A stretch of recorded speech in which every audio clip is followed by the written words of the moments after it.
भारी बना दिया है, उसको आप किस नजरिए से मैं देखते था सो दूर कोनी, कम करो। मैं था सो दूर कोनी, कम करो। मैं था सो दूर कोनी, कम करो। मैं धांसू दूर कोनी, यानी मैं तुमसे दूर थोड़ी हूँ।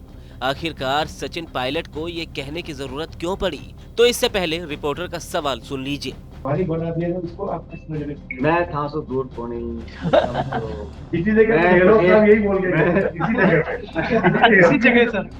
जब से सचिन पायलट को कांग्रेस के महासचिव के साथ साथ छत्तीसगढ़ का प्रभारी बनाया गया है, तब से ही ये कहा जा रहा है कि सचिन पायलट को राजस्थान की राजनीति से दूर किया जा रहा है। संभावना जताई जा रही थी कि पायलट न सही, पायलट खेमे के किसी नेता को ही राजस्थान में नेता प्रतिपक्ष या फिर पीपीसी चीफ की जिम्मेदारी दी जा सकती है। लेकिन यहाँ भी पायलट खेमे को निराशा ही हाथ लगी। अब प्रदेश कांग्रेस में पायलट के किसी पद पर नहीं होने से उनके बाहरी होने की चर्चा जोरों पर है। लेकिन अगर आप पायलट के सोशल अकाउंट और उनकी राजस्थान में सक्रियता पर नजर डालेंगे तो नजारा कुछ और ही देखने को मिलेगा। दरअसल 2023 के विधानसभा चुनाव में कांग्रेस को हार का सामना करना पड़ा, जिसके बाद सचिन पायलट के भविष्य को लेकर चर्चाएं जोर पकड़ने लगी।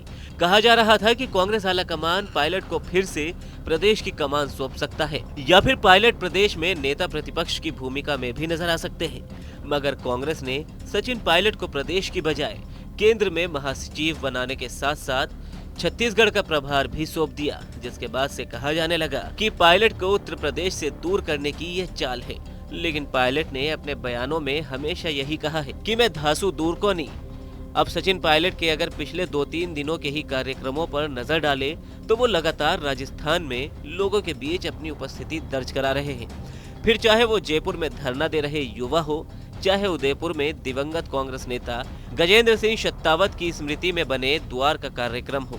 इसी के साथ ही पायलट जहां जाते हैं वहां भीड़ किस तरह से उनका स्वागत करने के लिए तत्पर रहती है, इन तस्वीरों से आपको अंदाजा हो जाएगा। और उस भीड़ की तस्वीरें भी सचिन पायलट अपने सोशल मीडिया अकाउंट पर शेयर करते रहते हैं। अब पायलट जनता के बीच है, जनता पायलट के साथ है, इसका फैसला तो 2024 के लोकसभा चुनाव में ही पता चलेगा, जब कांग्रेस की कोशिश बीजेपी की 25-0 वाली हैट्रिक को रोकने पर रहेगी।